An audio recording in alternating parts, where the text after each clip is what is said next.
अगर आपको या आपके किसी चाहने वाले को किसी किस्म का कोई इमिग्रेशन मसला दरपेश है तो बिल्कुल प्रोग्राम में फ़ोन करके लाइव एडवाइस ले सकते हैं। नाज़रीन, हमेशा की तरह इस बार भी प्रोग्राम शुरू होने से पहले आपकी कॉल्स का सिलसिला शुरू हो चुका है। हम बिना वक्त ज़ाये किए कॉल्स का सिलसिला शुरू करते हैं और बढ़ते हैं आज के पहले कॉलर की तरफ। देखते हैं लाइन पर कौन है। जी फरमाइए। जी हेलो जी फरमाएं। अस्सलाम वालेकुम। वालेकुम सलाम। जी, आपका प्रोग्राम बहुत अच्छा है। ठीक, मैं शौक थैंक से यू। देखती हूँ। ठीक। जी, अभी आपका जी, सवाल मैंने क्या ये कहना था है? कि मैंने केस किए तो मुझे लगता है 8 साल हो गया था। 8 सालों में मेरा हालात 3-4 दफ़ा ना उन्होंने रिफ्यूज़ कर दिया था। तो अब जब किया तो हमने डिविजन रिव्यू में भेज दिया था। ठीक। तो फिर उन्होंने क्या किया, हमें टाइम मांगते रहे। तो अब आकर उन्होंने ये लेटर भेजा है कि हम होम ऑफिस वालों ने कि हम अपना जो डिसीजन है ना रिफ्यूज़ल वापस लेते हैं। अच्छा। तो हम आपको न्यू न्यू वो करेंगे फैसला। तो मैं ठीक। ये पूछना था कितना टाइम लगाएंगे और क्या न्यू फैसला उनका सेम होगा या कुछ चेंज करेंगे? और आपका जो एप्लीकेशन थी वो किस ग्राउंड्स के ऊपर थी? जी, जो आपने केस भेजा था एप्लीकेशन, वो किन किन बेसिस के ऊपर मेरे भेजा ये था? 3 साल की जो लीव थी ना वो अप्लाई किया हुआ था। ठीक। और आपके बच्चे हैं कोई यहाँ पे या कोई पार्टनर है किस नहीं ग्राउंड्स के? नहीं, मैं अकेली हूँ और मैं अपनी बहन के साथ रहती हूँ बस। अच्छा, ठीक है, आपकी कॉल का शुक्रिया। बिल्कुल, अभी आपके केस में ये हुआ है कि जो होम ऑफिस ने जो आपकी एप्लीकेशन रिफ्यूज़ की थी वो उन्होंने डिसीजन वापस ले लिया है। तो अभी वो नया डिसीजन करेंगे, उसमें दो ऑप्शन है। एक तो ये कि अगर उन्होंने आपके फेवर में फ़ैसला किया तो आपको फिर 2.5 ईयर्स की डिस्क्रिशनरी मिल जाएगी, या फिर दूसरा ये कि अगर वो स्टिल आपका केस रिफ्यूज़ करते हैं, वहाँ पे अंडर सेक्शन 10 आपको अपील का राइट देंगे कि आप अपना केस इमिग्रेशन के जज के सामने पेश करें और वो जज डिसाइड करेगा कि इधर आपको यहाँ पे स्टेटस मिलना चाहिए या नहीं मिलना चाहिए। तो नॉर्मल होम ऑफिस इस तरह का फ़ैसला 3 माह के अंदर कर लेंगे। तो फ़िलहाल पेशेंटली वेट करें, जैसे होम ऑफिस वाले डिसीजन देते हैं तो फिर अपने वकील से जाके पूछ लीजिएगा कि आपके लिए आगे क्या ऑप्शन होगी और कितने % चांसेस हैं। आपकी कॉल का शुक्रिया। नाज़रीन, बढ़ते हैं अगले कॉलर की तरफ। जी फरमाइए। हेलो। जी फरमाएं। हाँ जी सर, आपको आवाज़ आ रही है मेरी? बिल्कुल जी, आ रही है। जी, सलाम वालेकुम। वालेकुम सलाम। मेरे फ्रेंड ना स्टूडेंट वीज़ा पे आया था यहाँ 2008 में। ठीक। फिर उसके बाद उसने पोस्ट स्टडी वर्क वीज़ा लिया 2 साल का। ठीक। फिर दोबारा स्विच कर लिया स्टूडेंट वीज़ा 2012 में। ठीक है। इस दरमियान मेरे फ्रेंड ने FLRO वीज़ा अप्लाई किया था, मगर उसके साथ इमिग्रेशन फ्रॉड हो गया अच्छा। और उसके वजह से वो ओवरस्टे हो गया। ठीक। जी, तो मेरा पहला सवाल है कि ओवरस्टे का पासपोर्ट होम ऑफिस अपने पास रखता है या नहीं? क्योंकि अच्छा। उसके रिफ्यूजल लेटर पे लिखा है कि discuss your case with your local enforcement. Enforcement office who will ठीक। Arrange to obtain your documents. मेरा पहला सवाल ये है। ठीक। दूसरा सवाल ये है कि फर्दर सबमिशंस में उसने OISC और कोर्ट का रिजल्ट जो उसके फेवर में आया है होम ऑफिस को भेज दिया है। अच्छा। क्या चांस बनते हैं उसके वीजा मिलने का ऑन कंपैशनेट या डिस्क्रिशनरी ग्राउंड्स पे, ठीक। क्योंकि वो विक्टिम है? और लगभग रिजल्ट कब तक आ जाता है होम ऑफिस से? 5 महीने तो हो गए डाले हुए अच्छा। Case for the submissions. ठीक। ठीक है, आपकी कॉल का शुक्रिया। बिल्कुल, जहाँ तक उनके पासपोर्ट का ताल्लुक है तो बुनियादी तौर पे पासपोर्ट होम ऑफिस वाले अपने पास रख लेते हैं। तो क्योंकि जब इन्होंने एप्लीकेशन जमा कराई थी ये ओवरस्टे थे, तो इसी वजह से होम ऑफिस ने पासपोर्ट इनको वापस नहीं भेजा। तो जहाँ तक फर्दर सबमिशन का ताल्लुक है उनकी कोई कानूनी वैल्यू नहीं है, ना ही होम ऑफिस के ऊपर कोई लीगल ऑब्लिगेशन है कि वो फर्दर सबमिशन के ऊपर डिसीजन करें। हालांकि को चाहिए ये था कि जब होम ऑफिस ने इनकी एप्लीकेशन रिफ्यूज़ की उस टाइम ये हाई कोर्ट में चैलेंज कर सकते थे होम ऑफिस के डिसीजन को, जो कि इन्होंने नहीं किया। तो अभी बेहतर ऑप्शन है किसी अच्छे से वकील से जाकर मिले, उनको अपने सारे सर्कमस्टांसेस बताएं, ये कब आए थे, कौन सा फ्रॉड हुआ, इधर इन्होंने पुलिस में रिपोर्ट की या नहीं की, और जो एप्लीकेशन पहले भेजी FLRO वो किन ग्राउंड्स के ऊपर भेजी, कब रिफ्यूज़ हुई। तो दो ऑप्शन होंगे, या तो जो पुराना रिफ्यूज़ल है उसको ये हाई कोर्ट में चैलेंज कर पाएंगे, या फिर इनको एक फ्रेश एप्लीकेशन होम ऑफिस को जमा करानी चाहिए। आपकी कॉल का शुक्रिया। नाज़रीन, बढ़ते हैं अगले कॉलर की तरफ। जी फरमाइए। अस्सलाम वालेकुम। वालेकुम सलाम। मैंने पूछना था, मेरी थोड़े अर्सा पहले भी आपसे बात हुई थी। मुझे मैंने इंडेफिनिटली अप्लाई किया था, लेकिन मुझे मिला था एक्सटेंशन मिली है। ठीक। तो क्योंकि मेरे 6 पॉइंट थे लाइसेंस पे, अच्छा। और मेरा जो है ना मेरी लो इनकम थी, जिसकी ठीक। वजह से उन्होंने मुझे, मेरी एक बेटी भी है तकरीबन अब 1.5 साल की होगी है, अच्छा। तो मुझे उन्होंने एक्सटेंशन दी है। लेकिन मुझे एक चीज़ नहीं समझ आई, इस एक्सटेंशन के बाद 30 माह के वीज़े के बाद मैं इंडेफिनेट अप्लाई कर सकता हूँ? और आप आए शादी के ग्राउंड्स पे इधर थे? जी, मैं जी स्पाउस वीज़ा, सॉरी मैं बताना भूल गया, मैं स्पाउस वीज़े पे आया था। अच्छा। 2011 में। और और मैंने 17 अक्टूबर को मेरा वीजा एक्सपायर हो रहा था, मैंने 14 को सेम डे वाला करवाया, लेकिन उन्होंने मुझे 3 माह के बाद रिप्लाई किया था और एक्सटेंशन दी है 2016 जनवरी तक। ठीक। और आपके ये जो पॉइंट्स थे ये कब लगे आपको? पॉइंट लगे थे मुझे 2011 में मैं जब आया था तब भी लगे थे, लेकिन मेरा कोर्ट में गया था, कोर्ट से डिसीजन हुआ था मार्च 2012 को। ठीक। मेरे पॉइंट्स को 2 साल हो जाएंगे मार्च में। ठीक है, ठीक है, आपकी कॉल का शुक्रिया। बिल्कुल बुनियादी तौर पे आपको इंडेफिनिट तब तक नहीं मिलेगा जब तक ये जो आपकी कन्विक्शन ये स्पेंड नहीं होगी। तो नॉर्मल 4 साल से के बाद ये कन्विक्शन स्पेंड हो जाएगी। तो 2012 से आप 4 साल काउंट करें।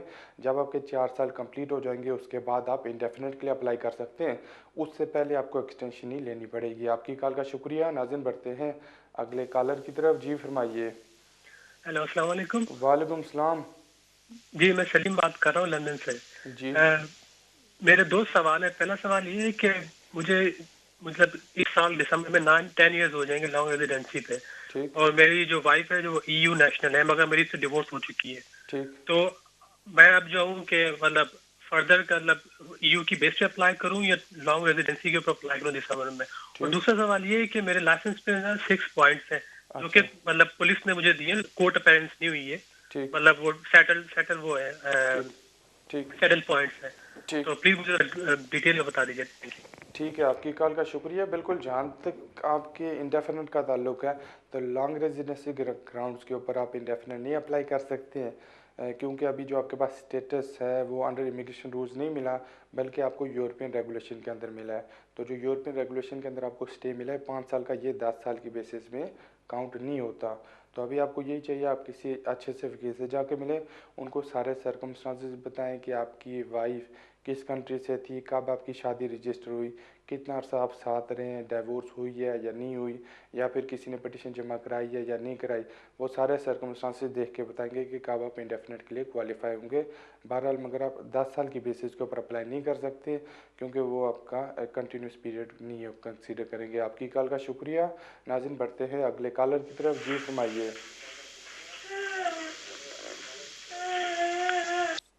जी फरमाएं। जी। हेलो। जी फरमाएं। हेलो सर, मैं 96 में आया था यहाँ पे। अच्छा।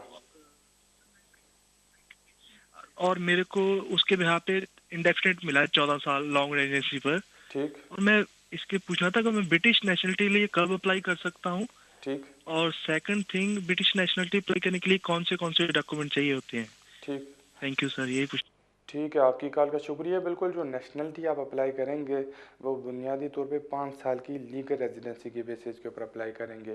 तो जिस दिन आपने इंडेफिनिट के लिए 14 साल की बेसिस में अप्लाई किया था, वहाँ से आपका 5 साल का पीरियड शुरू हो जाता है। वहाँ से आप काउंट करें कि जब आपके 5 साल कंप्लीट हो जाते हैं फिर आप नेशनलिटी के लिए अप्लाई कर सकते हैं। बुनियादी तौर पे आपको होम ऑफिस को एविडेंस देना पड़ता है कि आपने एक तो अपना life in the UK test pass किया है, इसके साथ साथ आपके पास B1 इंग्लिश लैंग्वेज का सर्टिफिकेट होना चाहिए। साथ में ये जो 5 साल होंगे इसका एविडेंस देना पड़ेगा कि आपने यहीं पे गुजारे और यहाँ आप यूनाइटेड किंगडम से ज़्यादा 450 दिन से ज़्यादा आपने इन 5 साल में ट्रैवल नहीं किया। तो मेनली आपको 5 ईयर्स तक वेट करना पड़ेगा, उसके बाद आप नेशनलिटी के लिए एप्लीकेशन जमा करा सकते हैं। आपकी कॉल का शुक्रिया। नाज़िन बढ़ते हैं नेक्स्ट कॉलर की तरफ। जी फरमाइए।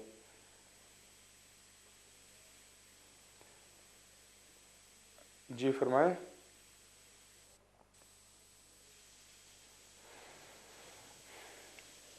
जी। हेलो। जी फरमाएं। हेलो। जी फरमाइए। अस्सलाम वालेकुम। वालेकुम सलाम। जी, मैंने आपसे एक क्वेश्चन करना है कि मैं HSM में भी आया था इधर। अच्छा। और जी। जी फरमाएं।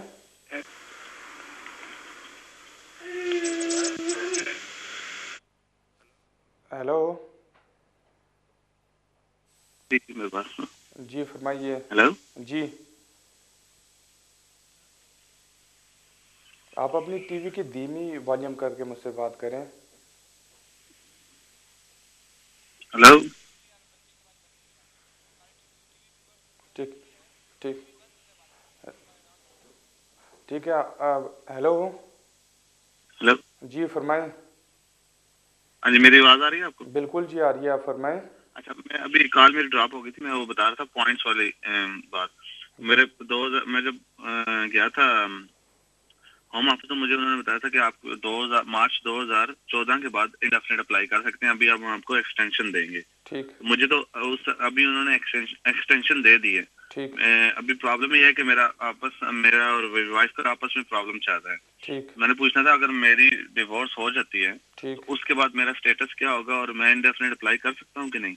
ठीक। ठीक है, आपकी कॉल का शुक्रिया। बिल्कुल, जिस तरह मैंने आपको मैं फोन पहले पे ऑर्डर रखता हूँ, मैंने टीवी नहीं है मेरे पास। ठीक। ठीक है, जिस तरह मैंने आपको पहले बताया है कि क्योंकि आपकी क्रिमिनल कन्विक्शन है, तो जब तक ये स्पेंड नहीं होगी आपको इंडेफिनिट नहीं मिल सकता। तो बुनियादी तौर पे अगर ड्राइविंग कन्विक्शन है वो 4 से 5 साल तक स्पेंड हो जाती है। तो अगर तो आपकी और आपकी वाइफ की सेपरेशन हो जाती है, फिर भी आपका चांस नहीं है कि आपको इंडेफिनिट मिले। अगर आपके कोई बच्चे हैं तो बच्चों के बेसिस के ऊपर आप एक्सटेंशन के लिए अप्लाई कर सकते हो और रोमॉक्स वाले आपको एक्सटेंशन ग्रांट करेंगे, मगर बच्चों के बेसिस के ऊपर आपको इंडेफिनिट स्ट्रेट अवे नहीं मिल सकता। तो फिलहाल आप पेशेंटली वेट करें, देखें नेक्स्ट ईयर तक आपके क्या कितने सर्कमस्टांसेस चेंज हो जाते हैं, उसी हिसाब से आप होम ऑफिस में एप्लीकेशन जमा कराइएगा। आपकी कॉल का शुक्रिया। नाज़रीन, बढ़ते हैं अगले कॉलर की तरफ। जी फरमाइए। अस्सलाम वालेकुम। वालेकुम सलाम। अदील भाई, मैं अहमद बात कर रहा हूँ लंदन से। जी। और मैंने ये पूछा था, मैंने स्टूडेंट वीजा एक्सटेंड करवाया था 3 मंथ पहले, वो तो हो गया है। ठीक। मैं एक अपनी गर्लफ्रेंड के साथ रह रहा हूँ पिछले 3 मंथ से। मेरी फैमिली बहुत ज्यादा मेरे से नाराज है, तो मैं उससे शादी करना चाहता हूँ, लेकिन प्रॉब्लम ये है कि उसको कुछ खास इंग्लिश नहीं आती है। ठीक। तो सिर्फ बेसिक इंग्लिश आती है, तो कोई प्रॉब्लम तो नहीं होगा? ठीक। और कोई आपका सवाल है? ठीक है, आपकी कॉल का शुक्रिया। बिल्कुल, शादी रजिस्टर कराने के लिए आपको इंग्लिश आना या ना आना वो कोई इफ़ेक्ट नहीं पड़ता, ना ही आपको इंग्लिश आनी चाहिए या आपकी गर्लफ्रेंड को। अगर आप शादी रजिस्टर कराना चाहते हैं उसमें बुनियादी कंडीशंस हैं कि आपके पास पासपोर्ट होना चाहिए और दूसरी ये कि आपका जेन्युइन रिलेशनशिप हो। तो आप अपने लोकल रजिस्ट्रार के पास जाएं, वहाँ पे नोटिस दें और उसके बाद शादी रजिस्टर करें। अगर तो उनको कोई प्रॉब्लम होता है या फिर वो सेटिस्फाई नहीं होते कि आपका जेन्युइन रिलेशन है, तो वो आप दोनों का इंटरव्यू लेंगे। अगर इंटरव्यू ठीक हो जाता है तो वो आपकी शादी रजिस्टर करेंगे। तो आपकी वाइफ अगर यूरोपियन नेशनल है तो उनके लिए लाजमी नहीं है कि उनको इंग्लिश आनी चाहिए। मेन थिंग ये है कि आपके पास एविडेंस होना चाहिए, या आप होम ऑफिस को या फिर रजिस्ट्रार को सेटिस्फाई कर पाएँ कि आप दोनों का जेन्युइन रिलेशनशिप है और आप एक दूसरे के साथ एज हस्बैंड एंड वाइफ रह रहे हैं। आपकी कॉल का शुक्रिया। नाज़रीन, बढ़ते हैं अगले कॉलर की तरफ। जी फरमाइए। हेलो। जी फरमाएं। हेलो आदिल जी, नमस्कार। नमस्कार। हाँ, हम लोग इस कंट्री में 2005 में आए थे। मैं, मेरे हस्बैंड और मेरी बच्ची 2005 में स्टूडेंट वीज़ा पे आए थे हम लोग। फिर 3 साल के बाद हमने HSMP करवाया और वो भी हमको मिल गया, मगर हमने एक गलत आदमी से करवाया। हैरो में था माइग्रेशन गुरु विजय सोरठिया। अच्छा। उसके थ्रू करवाया तो हमको मिल गया, एक्सटेंशन भी हो गया, मगर जब भी हमने इनडेफिनेट पे डाला तो उन लोग ने हम पे डिसेप्शन का केस लगा के, हम हियरिंग में भी गए थे तो हमारा रिफ्यूजल हो गया। और मेरी बच्ची को इस कंट्री में 9 साल से पढ़ रही है, मगर 2005 में आए थे तो 2015 में हम सबको यहाँ पे लीगली 10 साल हो जाएंगे। अच्छा। तो क्या चांसेस है हमारे, आप कुछ बताएंगे प्लीज, क्योंकि हम लोग बहुत घबराए हुए हैं, क्योंकि अभी तो, कुछ स्टेटस ही नहीं है हमारा, क्योंकि हमारा होम ऑफिस में सब है। अगर 2015 में मेरी बच्ची को 10 साल हो जाएंगे इस कंट्री में पड़े हुए, क्योंकि हम लोग हियरिंग में गए थे तो वो लोग बोलते हैं नहीं, you can go back to your country and you can settle down. तो प्लीज हमारा माइग्रेशन गुरु विजय सुरखिया के हिसाब से हमारा डिसेप्शन का केस लग गया। ठीक। ठीक है, आपकी कॉल का शुक्रिया। बिल्कुल, बच्चों के ग्राउंड्स के ऊपर आपको ह्यूमन राइट्स की बेसिस के ऊपर, आर्टिकल 8 की बेसिस के ऊपर, सेक्शन 55 की बेसिस के ऊपर चांसेस हैं डिस्क्रिशनली मिलने के। तो बहरहाल आपके लिए बेहतर ऑप्शन तो ये है किसी अच्छे से वकील से जाकर मिले, उनको अपना सारा फाइल दिखाएं कि आपने कब इंडेफिनेट के लिए अप्लाई किया, कब रिफ्यूज़ हुई एप्लीकेशन, अपील किस ग्राउंड्स पे डिसमिस हुई, आइदर जज ने आपके बच्चे के राइट्स कंसीडर किए थे या नहीं किए थे, अभी कोई अपील चल रही है या नहीं चल रही। तो वो सारे सर्कमस्टांसेस देख के आपको बताएंगे कि अभी आपके लिए बेहतर ऑप्शन क्या है।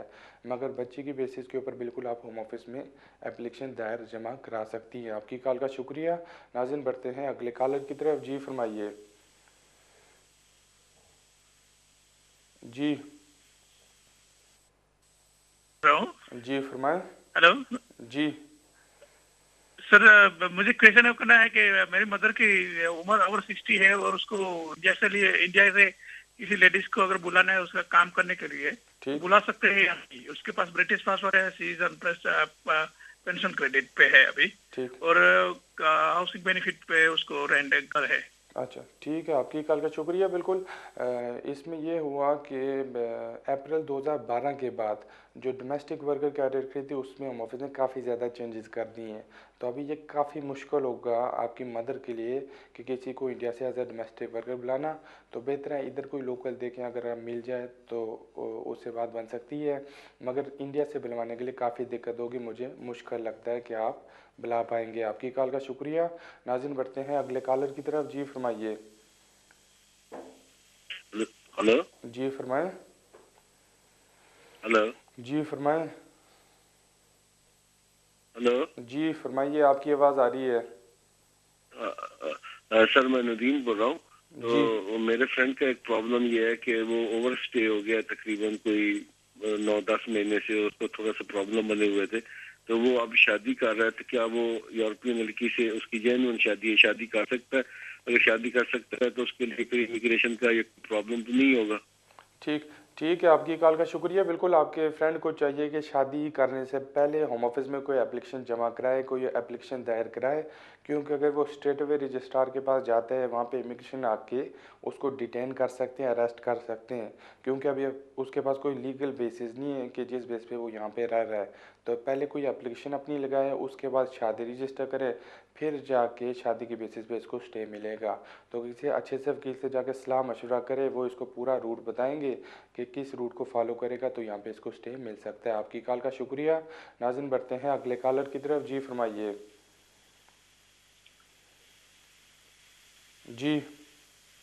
Hello sir. जी फरमाएं। हेलो हेलो सर जी, मेरे 3 क्वेश्चन हैं। जी।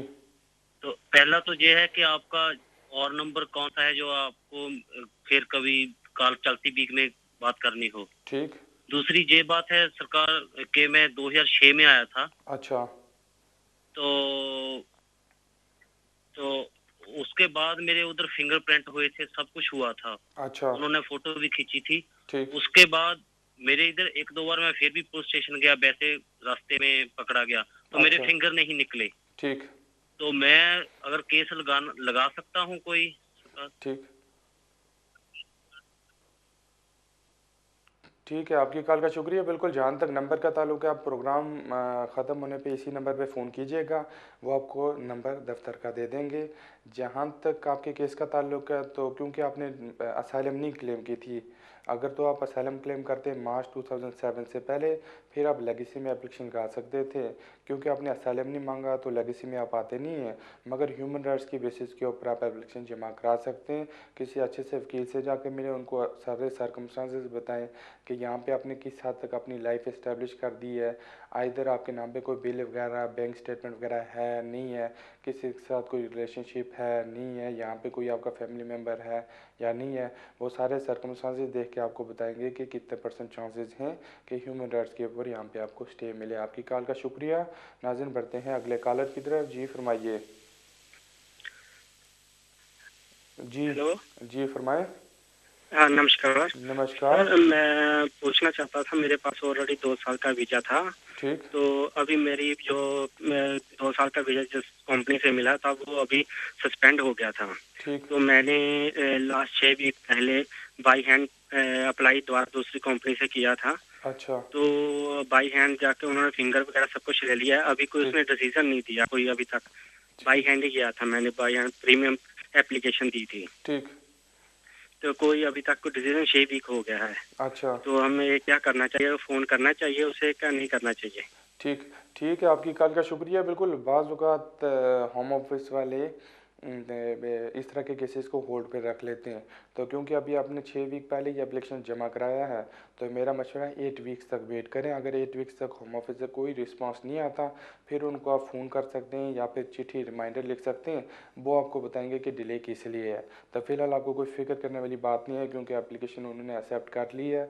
वो डिसीजन करेंगे तो 2 ही ऑप्शन होंगे। एक तो ये कि अगर उन्होंने आपको वर्क परमिट दे दिया तो 3 साल का आपको वीज़ा देंगे, अगर रिफ्यूज़ किया तो वो आपको रिफ्यूज़ल नोटिस इशू करेंगे, उसमें बताएंगे कि किन ग्राउंड्स के ऊपर आपकी एप्लीकेशन वो रिफ्यूज़ कर रहे हैं, और वहाँ पे आपके पास अपील का भी राइट होगा। आपकी कॉल का शुक्रिया। नाज़रीन, यहाँ पे वक्त हुआ चलता है एक छोटी सी ब्रेक का। आप टीवी देखते रहिएगा, चंद ही लम्हों में फिर हाज़िर होते हैं।